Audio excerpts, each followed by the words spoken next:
Day 11. Humans seek acceptance through many things, whether it's the friends we claim, the clothes we wear, or how much, how hard, how little we work.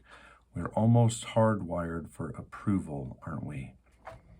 He goes on to mention the fact that, his kids are always wanting to show him things. No matter if it's a picture, no matter if it's a tumble, no matter if it's a project or something clever they feel like they've done, they always want to know that their dad's eye is on them, that their dad is getting as much joy out of it as they are. I have seen it over and over with my kids. I still see it, even from my 16-year-old. And we have this yearning for our parent to see us, to value us.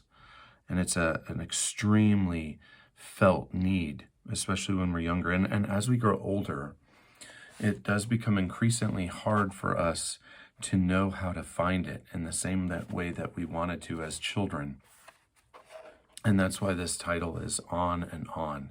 On and on, the beat goes on, that we are looking for eyes to be upon us with a smile, with a twinkle in the eye. And in that moment that Jesus was baptized, you could feel that defining moment that happened. You can imagine Jesus being in the river with John the Baptist, and the Holy Spirit is coming upon him. He hears the words of his Father, and it is a game changer. And every single one of the Gospels does point that out for this journey. One version of this in Luke 3:22, it says, "You are my son, my dear son. I'm delighted with you." So there's all sorts of opinions about how Jesus came to understand who he was, his identity. And the author lists 3 things that he believes really helped establish Jesus's sense of identity, awareness of his identity. That's the stories about his birth, the relationship and prayer that we just talked about with his Father, and of course the Hebrew scriptures, where he immersed himself and really saw himself in those scriptures. And so as he's being baptized, Jesus is coming to the fullest realization, though, of what he was called to do.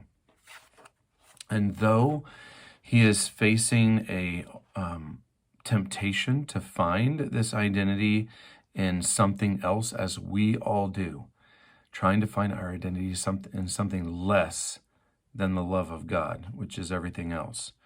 Jesus faced that too, and being baptized and hearing his Father's voice say, "I'm delighted in you," Jesus realizing that he came to accomplish that on our behalf, so we would now have the boldness and confidence to also say, "Look, Dad, look at me."